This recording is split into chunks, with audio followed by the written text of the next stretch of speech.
Welcome to the Jerry Pitre Show. If you love sports cards and cool collectibles, you're in the right place.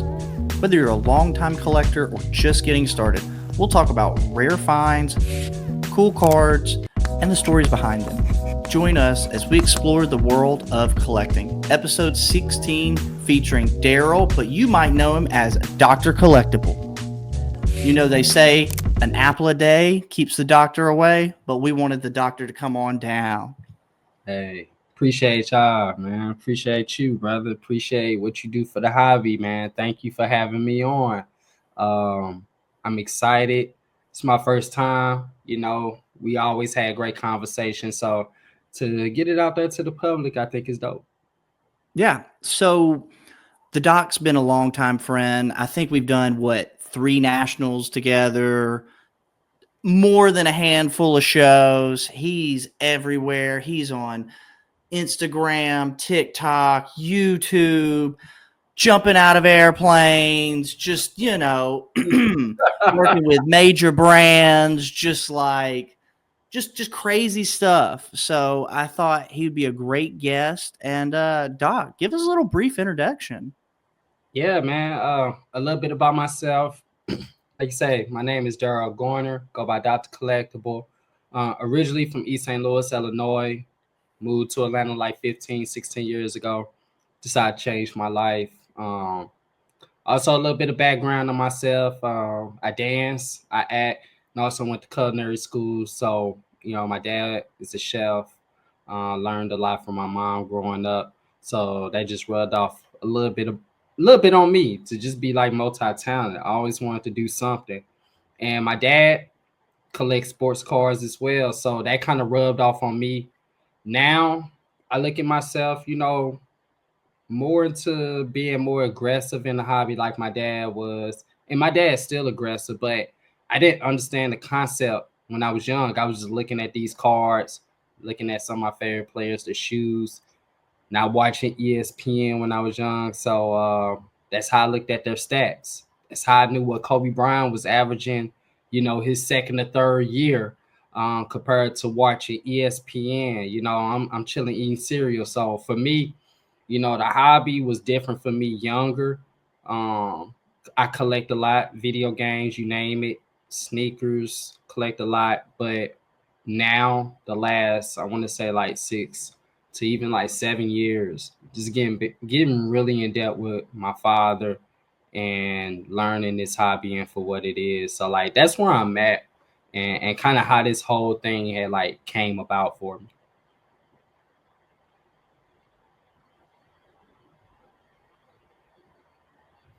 That's absolutely wonderful. And, he is being super humble right now because he just totally left the part out where he's worked with every major brand that you've ever heard of. And, I mean, we're not trying to flex on anybody here, Yeah. but how many people do you know physically that you can rip a pack of baseball cards and pull somebody out of a pack of cards? So, super humble intro. And you kind of lightly described it, like what got you in the hobby. But one of the things I really enjoy about you is your style of content. I mean, you are on a David Goggins level of I'm going to create content every freaking day and it's going to be better than any content you've seen. Like talk about that, man. Like what gives you that drive? What gives you that, you hit it differently than other people. So kind of, you're not the Mr. Beast of the hobby, but like, yeah, let's put it out there. I mean, who else is doing this kind of stuff? I mean, I jokingly jumping out of an airplane, but quite literally, I believe we filmed a video like that, right? Yeah. I like how you explain that because I live off that. I live off creativity. There's two things that that I told myself when I first got into this is either you're going to either do two things. The first thing is I want to be like everyone else. I always want to be something different. I push to be the 5% of the hobby, which I consider what's different, what makes you different, what makes you unique. Like all of us collect, right? That's the 95% part. We all collect, but you might collect something that means something meaningful to you, like only rocks in Illinois or something of that nature, or like some sand that you collected while you was in Hawaii that's now in a keychain that my mom gave me. I still have that as a kid. So it's like that 5%, what makes you different? Second part is I am competitive. So I felt like if you're gonna have longevity in what we do, you gotta be creative. I stand on being creative every single day, which means I'm never worried about myself trying to take someone's content. I get inspiration, but I'm not finna take your idea and make it mine. Like I rather stand on my own 2 feet. When it comes to the creativity, it may not be the best for me. I feel like there's people out there that does certain content right. I don't go to the shows talking about, I'm finna do this deal, boom, boom, boom. There's people for that. That's what I consider top 10 people. For me, I'm about pushing the car shops, the car shows. I'm about pushing experience. I'm about pushing the hobby as if it's like Disney, the best place on earth. That's how I want to be perceived when it comes to content. I don't want people to look at me and think about 10 other people that's doing content in the hobby out here. No, I want to be completely different. And that's something that I stand on. And I'm gonna be honest, it's gonna stand the test of time. I'm about 5 years in, going on 6. And there's a lot of people that I've seen that started or I've looked up to that's not doing nothing completely doing or what they was doing 5 years ago. I have been on the same page every day. And I think that's why I've been blessed with a car, being able to work with kids. So I think all that stuff stand the tales of time. I'm very competitive. So I definitely took a year of watching people content when I wasn't going to the national, when I was working 3 jobs, when I was sitting at home. Them days, that's what fuels me. That's what drives me to say I didn't have this position 5 years ago. Now I'm working with the national. Now I'm at Fanatics Fest. Now I'm working with Tops Rip. Now, but yeah, it took me a year and a half to sit back and say, okay, this is how that person doing it. Watching Jeff Wilson, maybe watching someone like Mojo, maybe watching someone like Roth. They're saying, okay, this is how they're doing it, but what can I do to bring something different? So yeah, that's what I stand on, man. I'm competitive about it. I don't put it out there, but personally I am. No, that's one of the reasons why I feel like we've always gotten along is I consider myself a really competitive person. And, I kind of live by the mantra, you can be a Viking or you can be a victim. And I see it on both sides of the hobby. I see so many people go, I'm a victim, this, that, the third. And then I see people like you. I see people just out there really grinding and saying, hey, and like you said it, like, there's people that when we were in the hobby 4 or 5 years ago that were killing it, they're nowhere. They given up. And as a vendor, I've seen it where people, oh, hey, I'm gonna be, super leveraged, take out all these loans, and I'm beating you, Jerry, and this, that, and the other. And it's like, cool, man. You might get me for a couple months, but where are you gonna be next year? Where are you gonna be the year after that? What about this third year? Oh, hey, by the way, I hadn't seen you in 8 months. You good? You know what I'm saying? Like I'm 100% after that drive, after that, mentality, man. And I think there should be more of that in the hobby. I get so tired of the whiny, oh, the hobby's dead, this, that, the third. And it's like, yeah, my man's has got a card over here. Like, come on, people. If you push and you grind, it's there. It's there. So Yeah, I believe in you in that. I do agree. Not to cut you off, but like I believe in destiny. Like I was sitting in my car living on my car during the winter, years ago, on trying to figure out myself and how to redefine myself from like dancing and acting to like what I'm doing now. So I also think it's like, God's plan for everyone to have something going on. So even with me, like my whole situation started from the struggle. So when you say that, when you see people complaining, like, bro, there's people that didn't get up this morning. There's people that like I'm just gonna keep it all G. Like, there's people that did not wake up this morning that was not able to see that collection today. There's a Big lot. Like, we want to keep it hobby related. There's people big that, facts. that can't get up and eat. You know what I'm saying? There's people that gotta work 3, 4, 5 jobs, still take care of family, and not being able to go to the biggest show in the country, which is the National. Yo, it's a blessing to go anywhere to a show. It's a lot of people where it's their first time. So for me, yeah, man, I'm very humble to what this hobby has done for me and what it's done for a lot of people, but also to see I don't distress the Yeah. that you see online. Yeah. No, and I totally agree, man. I totally agree. I mean, I did a very similar, like, I paid off all my debts, bro. I was working 2 fucking full-time jobs, working overtime at one of these. Like, I swear, bro, like, Yeah. and you see these people who cry, and that's why I've always been drawn to your content. You know what I'm saying? It's that David Goggins, get up and do something. So, talking about all of this, where kind of do you fall? Are you a collector, flipper, investor, dealer? Where are you at? I'm a collector at heart. Collector at heart. I do consider myself some in the hobby as like a multimedia machine as well. Like, when it comes to that, because I love collecting, I love creating content of collecting. So flipping for me is something I was trying to do. I just found the fact that it hit me hard when I sold some of my childhood to get my life back together, and I ain't like that. So that's why I'm like, okay, if I'm gonna make revenue in a hobby, I'd rather make revenue showcasing what I love and making revenue from the business side and the content and working with the businesses and being able to get what I want and collect that. Something I learned from Ken Golden is that, or what I've seen from him, I have not seen him go on Golden Auction and sell any of his items. And if anything, he's in the business of selling everyone else's items. He's collecting.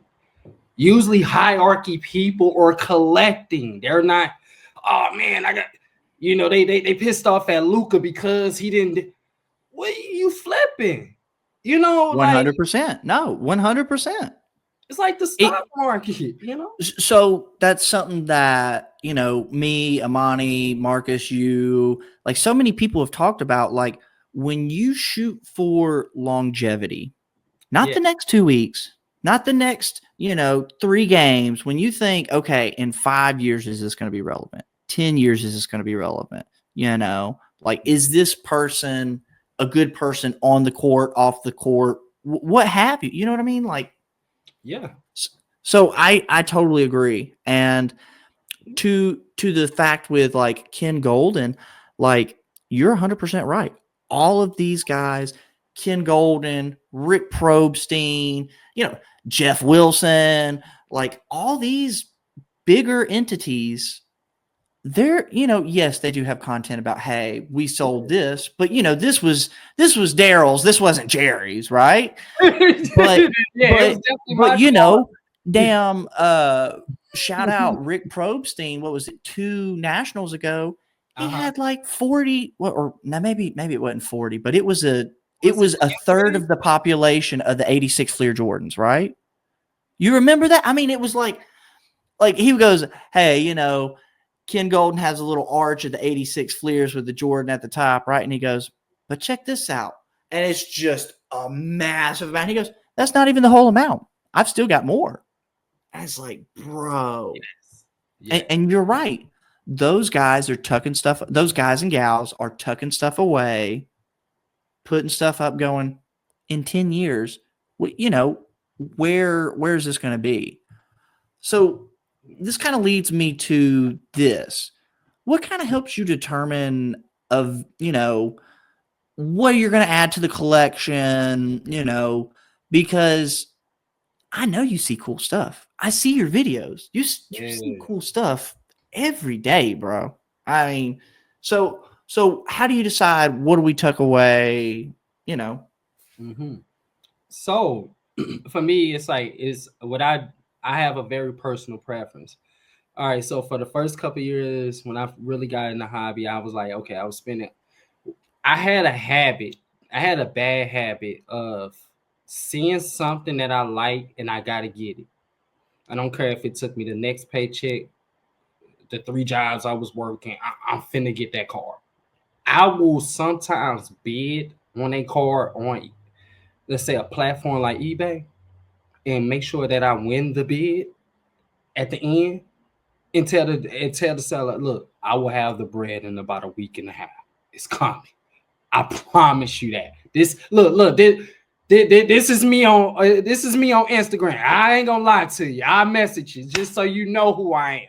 You know what I mean? Like, I used to go to that extent of, like, when I see something that now I'm very selective of what I want. I'm like, okay, because sometimes when I really wanted something, I didn't have the bread to get it at that time, because I decided to buy 2 to 3 items just because I saw it on site, compared to me saying, okay, there, you know exactly what you want.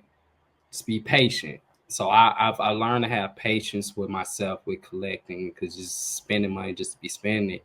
And then all of a sudden I'm like, okay, now I can't really get what I want after I done found it. So patience is a virtue. It's been the key of my collecting. And Kobe Bryant, usually I try to go for like one-on-one, not one-on-ones, really pop one stuff. Anything that he autographed that could have been base card that a fan came across, got it graded, boom, pop one, because he never signed any other base cards before. Stuff like that is what I like. But crazy stuff that I've seen, traveling and things of that nature, is been out of this world. But for me, if I find some good Kobe stuff, I try to put that to the side. I would maybe move some items here and there, like, okay, I'd had this for a couple years. General interest for it ain't there no more. All right, bet. Let me do that. A lot of my collection is my stuff though too. Video games, not just sports cards, but video games for sure. I got a lot of video games, comic books. Now, real quick interjection with the video games. What specific system? Like, I know right now the N64 stuff is super red hot. Like, where are you at in your video game collecting? Oh man, so we're gonna start off with Super Nintendo. Super Nintendo was my first system that I had. I remember waking up on Christmas Day and my mom and dad was like, oh, I guess he liked the Super Nintendo. For me, that was my bread and butter. Super Mario, uh, anything Super Mario Kart, um, you name it, anything Nintendo, I had it. Then we're going to go off to, I still got my Game Boy Advance. We're gonna go. I got a Super Boy that plays handheld. It's a handheld Super Nintendo. If you want to, Yeah. I remember those. I got that. I mean, hell, I can even go on my phone right now. Delta, as you can see, we can go to Pokemon Yellow, one of my favorite games of all time. If so you're running an emulator too? Oh, yeah, look at man. you! Let's Yeah, go, fam. Yeah, so like that's, you know what I No, mean? I'm Like, with it. so I'm much so with nostalgia. it. Yeah. Also Nintendo 64, let's see, PlayStation. I remember Spyro, God of War, all that good stuff. Had Sega Genesis. I didn't have Sega Genesis, but I had a Sega Game Gear. Still got that. So you name it, vintage. The last game I probably bought was the Xbox Series X a couple years ago, but I ended up flipping that for Kobe Bryant. That kind of helped change my whole trajectory of where I'm at now. And listen, I think buying Kobe is going to be a safe bet for the next 200 plus years. Oh yeah, I man. mean, 110, like as many Kobe autos as you can. And that's kind of one thing that I've been trying to pick some up. I just want to throw it in a safety deposit box, forget it exists. The dividends will pay. The dividends will pay. Oh, for sure. So when kind of determine a value of a card, because so the whole idea with this Mm, show is not only introducing super great guests, but I'm trying to kind of like educate folks. yeah. So what resources, what tools are you using specifically to price cards and collectibles? I mean, start off with cards because that's going to be the vast majority, but what are you using? All right. So this is very interesting. I don't think I've been asked this question before. So the first thing I'm doing, I'm looking at rarity of cards. So the first thing I do if I like a card, I'm looking up the pop report. I'm going to for the verification number or whatnot, certification number, certification verification, whatever you want to go with. So let's say, like for example, the Kobe buybacks. I don't know if you know anything about them. They're usually autographed by him and numbered by him as well. Them cards, them buybacks through the years, just looking at cards, looking at Kobe cards, and trying to understand the whole market, is that I told myself if I'm gonna buy Kobe and if I'm going to sell it, I want to buy the most rarity of it. So what I would do, I'm looking up the buyback cards because I know it's numbered 1 to 3. Okay, let's see, graded. It's only pop one. I will take that. And the thing is, it's hard to find value in them cards. So a lot of my collection is pop one stuff. Some of the Kobe cards that I bought have been from like $700 to like 2,500, 3,000. And Oh, we know the pricing. We yeah, yeah. you know what I'm saying? So for me, I would say the most pricey one would have to be like it actually found this card and I was looking for this card for a while. It's the 2001 UD Pros and Prospects gold number out of 50 patch auto. And one time it was pop one. It's not pop one anymore. No, my grade is pop one. I think I might have the second highest grade or the highest grade. I think I got the highest grade because mine was pop one. It was like a PSA 7. So for me, I love collecting stuff like that. It's just hard to put a price on that stuff when it's pop one. And my thing is, I kind of don't believe in comps. Just in my theory is this: if I got a one-on-one card, or let's say me and you, we have the same card. You got the same thing I have, same grade, completely across the board. You decide to sell your card, let's say for 10,000. We both had our card up for 20,000. You decide to sell it for 10. You're telling me because you sold it for 10,000, it dictates the market of how I want to sell my card. Now I see if it's 1,000 of them that's sold. So let me interject real quick. This is I have been in this scenario so many times, Yeah, and talk to my me, man. favorite thing to say is I literally shrug my shoulders and I say, "Good luck. Go find another one." Mine's sitting right here, and I've recently had that happen on a vintage Walt Disney, right? Well, And I've got mine up for what the other two are priced on the internet, right mhm. around. I mean, I'm middle of the road with better pictures and a better description. So I had somebody reach out and they said, "Well, this sell in 2015 was $200," and I was like, "Well, that's wonderful, but this is 2025, and the last one I saw was closer to 800, and it was creased in half, and mine looks way better. So I'm asking more." And the other two that are asking significantly more than me both look like shit. So you going to go haggle with them, or did you want the good one? Bingo. That's exactly what I'm saying. It's like whatever, and it's my thing. Let's say me and you do have the same card. You sold it. You might was going through something where you like, damn, 100%. still, or 100%. Yeah. He had to you pay for a couldn't set of say. tires, something crazy. So he liquidated some stuff, but that ain't got nothing to do with me. Good luck. Go find another one.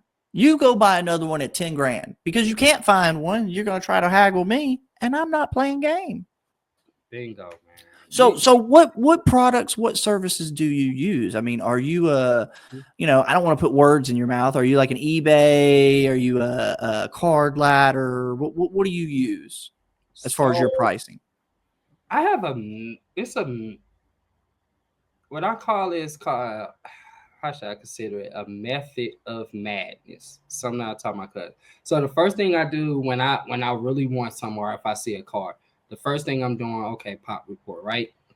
So the next thing I'm doing, because the reason why I say I want to look at the pop report is because, okay, I know what's Yeah, out. how rare is it? Yeah, no, Yeah, how exactly. many of them out there? There's probably something selling. Okay, now I start getting to the bread and butter. I use Google. I might go to eBay, right? And let's say go to eBay and type in the item, and I will probably go to the high selling price item. Go straight to it. If it's the same thing across the board, okay, I can price it around there. Then I will go to see, okay, what it was sold for. And at that point, if it hasn't sold, I'm like, okay, maybe I can shoot around this price and figure that out. I try to do other markets as well. I do utilize other platforms. I mean, it depends on what you rock with, because I mean, you got like market movers, or you can use like eBay, or you can use like Card Ladder. I'm be honest, like I said, I really use Google. I do utilize some of them other apps from time to time, but just to be able to Google, type some up, look at pricing of seeing. But the thing is, the cards that I'm looking for is just so easy because it's rarity of stuff that I'm looking for. I'm probably not going to try to find some base card, Wimby, PSA 10, and it's like it's 100,000 of them or something like that. Now I'm not looking for that. So I'm very selective. So when I do try to go out and price something or look for a price or something, it's already kind of rare. It's already in that rarity, book. I've had someone try to do me dirty. They, I had the same card graded. They went to see a comp on it. They comp the card, the same card that I got, because it's numbered out of 50. So obviously there's 50 more out there. But they only found one card, and that card is sold for 1,700 raw. And they told me, hey, we'll buy the card 1,700. You want me to sell you the graded copy of the raw card, which only had one other sale of? No, it don't. That don't make sense to me. That's why I'm like, I don't get comp sometimes when you're gonna. Why would you pressure me to sell you something that didn't even sell at the mark of what I got it? If I got something sealed, or let's say graded, it shouldn't be comp for the same thing that it is raw. That's crazy. No, I love that you bring that up because I think that's an issue that we currently do have with the hobby, because I see it all the time where, you've got a PSA 9, right? And I walk up to your table and I go, "Well, the raw did this price and blah blah blah." And it's like, and what's that got to do with anything? It costs me money to grade this. Mine's a Mhm. better probably copy. I mean, at least with it having a number grade, you have an idea of where it's at. So I don't know. Now, let me lead you into this next question. What brand are you using to grade your cards when you do choose to grade your cards? Um, I'm open. For me, I like everyone. I'm gonna say we're gonna go across the board. It usually everyone that has a household name, PSA, Beckett, Arena Club, um, ASG, um, You know, I can go to HGA, CGC. You know, HGA, I don't think it's still around, but CGC, like, if I've had personal relationships even with these companies. So for me, you know, I cannot like pinpoint because they all got some type of aspect, whether if it's, you know, AI type of grading or just have original people doing the job itself or mixing the culture. No, and I totally agree. Just kind of as a quick interjection, because Yeah. I do find a lot of people go, "Oh, hey, it's this way or the highway," and for the right now moment, maybe, but over the long term, I mean, it's shown. You know, Beckett used to be king. There were people who were literally cracking 86 Fleer Jordan PSA 10s to submit to Beckett to get a Beckett 9.5, so it was worth more. Well, 10, 15 years later, we see how that worked out. And they probably wish they wouldn't have done that. But yeah, man, I think each company really does give an advantage depending on the scenario. I agree. It's quite, you know, what's interesting. As soon as this probably ends, like, as soon as we get done with this interview, it's interesting because like I have a package coming from Beckett that I've been waiting on since like I think I submitted in like right before Thanksgiving, and I ended up doing some promo with them. So, you know, was able to actually able to make this happen, and I'm just getting these cars in.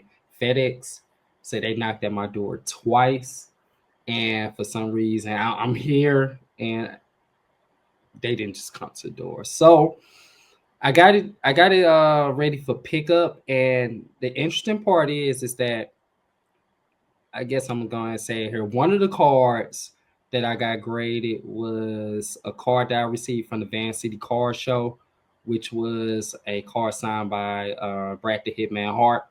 That was, Oh, that's so sick. yeah, That's so sick. man. And the other card, shout out to Beckett, PSA 2, because they authenticate my autos. Now, shout out to Beckett, they are now authenticate my autos.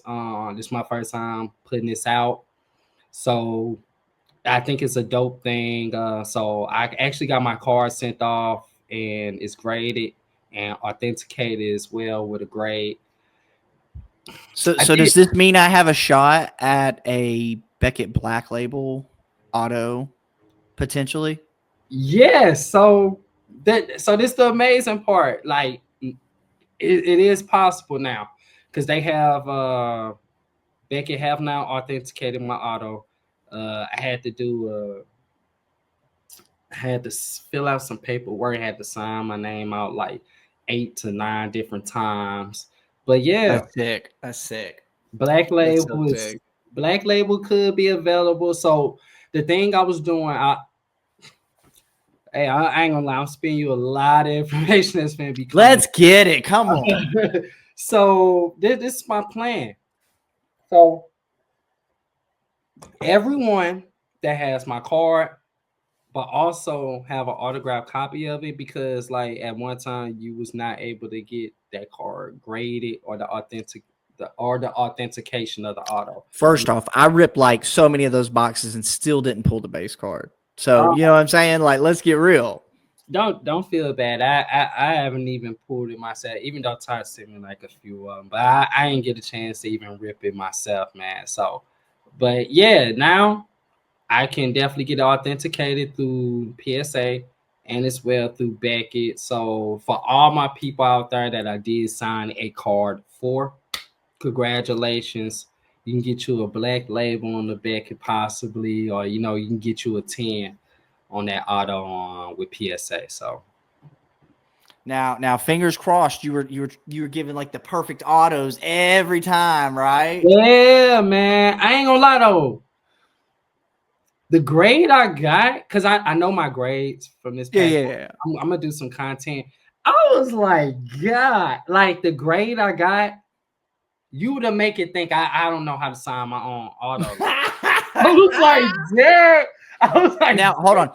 Now, question: Did yeah. the pin streak because that's what they'll grade on as well. So one of the things I've seen that guys will do is they'll take the pen and they'll like scribble a few times just to make sure it's not streaky and then sign. So maybe give that a try. But yeah, they're rasher. They're super harsh on autos. Like, Yeah, the one I sent is it's pretty decent. I would say it's the only copy in existence right now with Beckett. But with PSA, my homie Robbie, AMG Rob, um, he has a PSA 10 authentic authentic authentic auto. auto. Yeah. Yeah, that's the highest one in existence. I low key want it, but he trying to. He say, yeah, ain't nobody touching that unless it's 5 bands. So That's fair. That's fair. yeah. That's fair. I was like, dang, I signed the auto for somebody else, but I submit my own auto and I get like, I'm gonna say an 8. I think I got an 8. No. Yeah, it was ugly right now, but you know, I'm definitely gonna check it. I'm gonna do a revealing of it, but I think just for just be able to have that experience and to let my hardcore people know that I definitely signed that card for, you know, that they can definitely authenticate it. One last thing before we switch up, I had the Wemby effect recently, Okay. Okay. and I see why. I see why. So I signed a card for a kid a while back. And you know, very sentimental moment, and the card isn't graded, and I see it for sale. Nothing's wrong with that. Nothing's wrong with that, right? Because I know what it come with. But I signed the card for a kid, and for in the PC, like, you know what I mean. Now this card it's up at a totally kind of relations, but in a business that I know, and it's up for sale. I'm gonna be honest with you, I'm thinking about buying. It's Well, first off, you can send me the link because I already know a buyer right here who needs one for the PC. So I'm just saying. It's all right. So I think it's Pop One. The grade on I think it's like a 9 and 9 on it. I think they did like a dual grade on this, so I think it's the only one with a dual grade PSA. And now I think it's like around like 40. You're doing around like 40 right now, which is not bad. Bro, first off, after this finishes, that's going to be in the cart, like signed and everything. Like, what do you mean? I'm a Man, bro. I'm a shit, like that's a lock. That's a done deal. Yeah, they did all the hard work. Well, you know, hey, listen, I literally just gave my first autograph for a kid who actually wanted it. And I tell you, bro, I literally woke up the next day and I was like, dude, that's the coolest fucking thing ever. Like, honestly, like, to be making content and somebody go, hey, bro, I want your autograph. And like, fucking, I want your autograph. I made the little kid sign something for me. Yeah, man, it's a good thing to be acknowledged, not only by the people, but also to be accepted by your peers as well. You know, I think all of us that do what we do, not just for the gratification of like being able to touch someone across the world or something like that, but I think we also want to be recognized by our peers, the people that also do this at a very high level. I think that's one thing, even for me, like for people that's been doing this either before me or after me, I still want to stand with them and be like, yo, we still doing this thing. So yeah, facts. to be recognized by that. So like for you, to be recognized by individuals in this hobby, y'all, I give you your kudos as well. Not just only from that one kid, but just from your peers in this hobby. Man, I appreciate you. I appreciate you. And like you said, it's a daily grind. It's literally how can I get up and make something new? How can I get up? Let's film. Let's do this. Let's do a live. Let's shoot a podcast. I mean, it's so much fun, bro. It's so much fun. I love being a creative. So kind of trending back to the sports cards, you said, you've been in the hobby, what, 4 or 5 years. What kind of have you seen over the last couple years, and how do you anticipate the next 5, 10 years? Obviously, nobody can predict the future, but I mean, you kind of led in on it with some AI stuff, which I think is huge. We literally just dropped a podcast today, the day that we're recording this. And that was one of the big things we were talking about was the AI grading. I mean, kind of, give me your thoughts. Where are you at? Yeah. So right now, this is for now and the future, right? For right now, what's going on right now in the future? There's a few things I think that's going on with the hobby right now. One thing is I think people are more educated than they was years ago. This ain't the boom. This ain't, COVID. This, oh my God. No. I think people are now. It's a Tesla.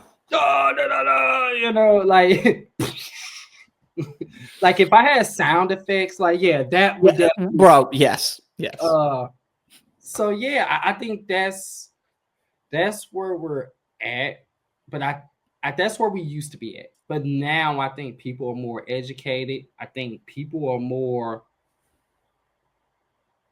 not quick to just make the move. I think people want to make more educated moves. I think people, I hate to say it, I think people, because it happened to me. I think people have been done dirtied enough. They done been done wrong enough.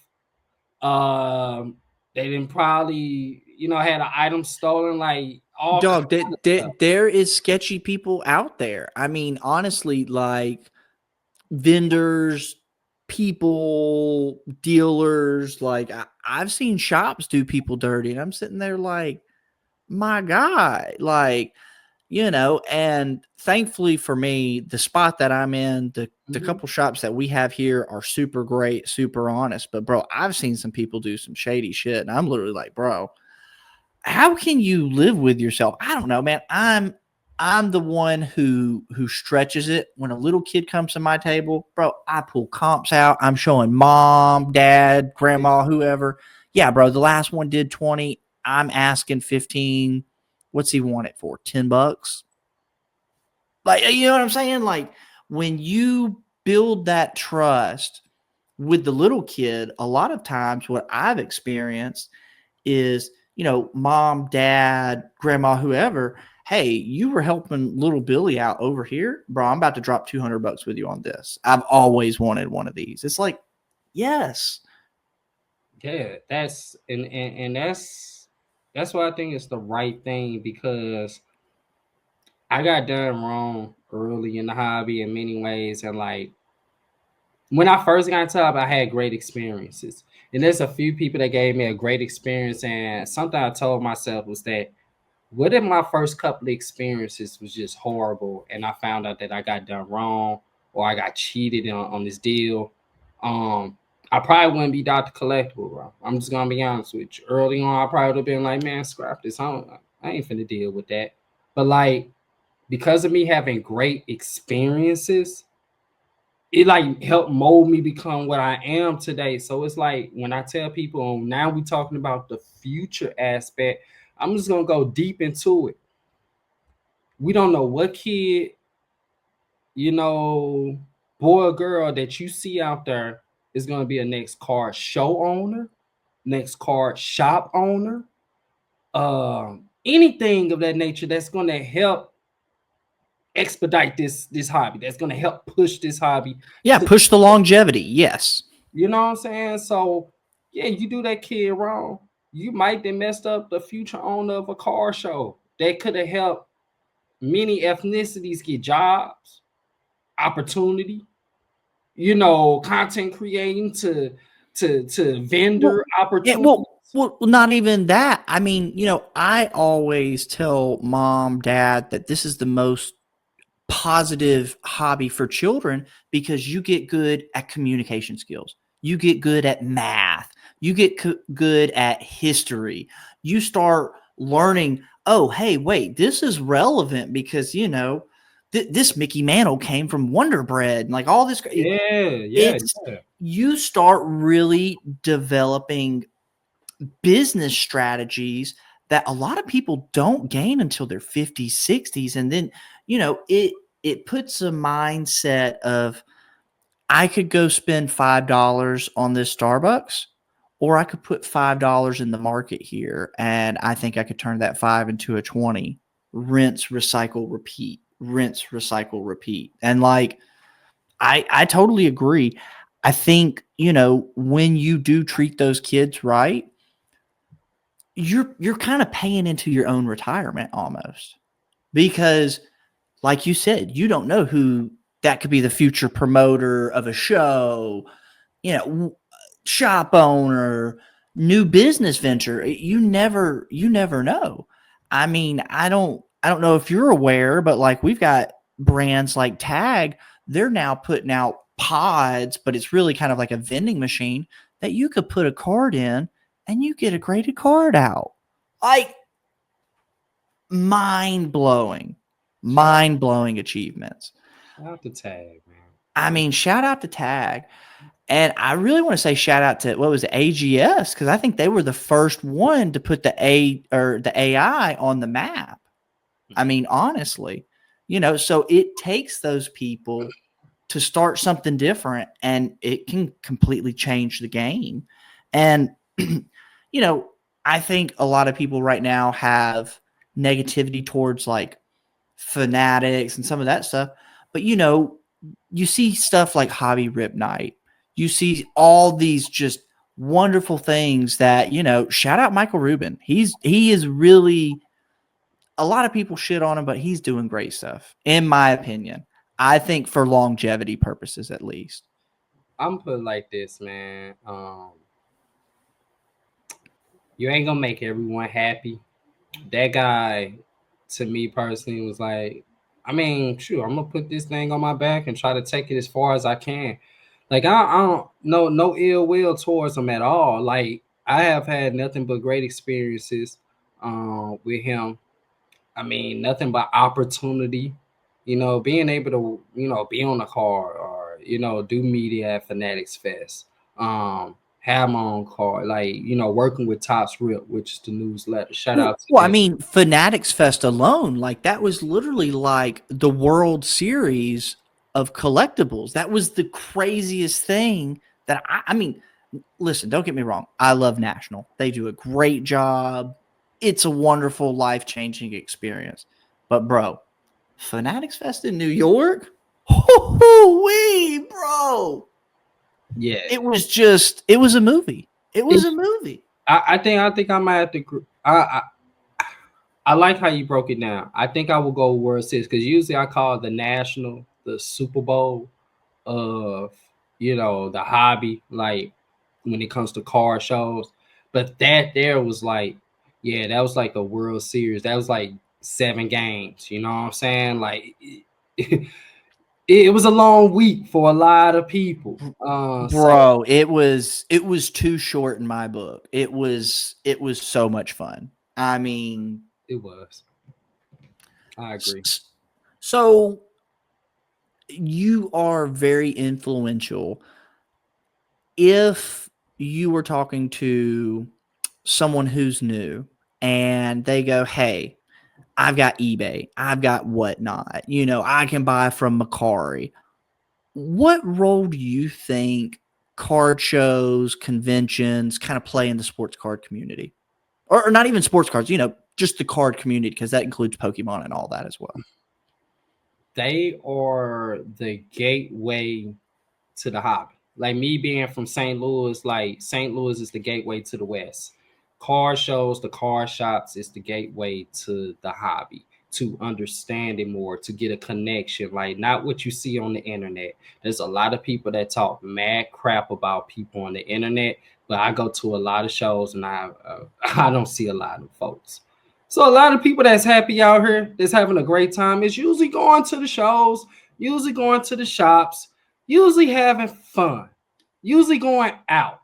And for that, I feel like, yeah, when you get them experiences, that becomes a great experience for you in the hobby, which I think is just a gateway for you to understand and learn the hobby more. learn ethnicities, learn the different people that you're dealing with, learn how to negotiate, learn how to organize an event.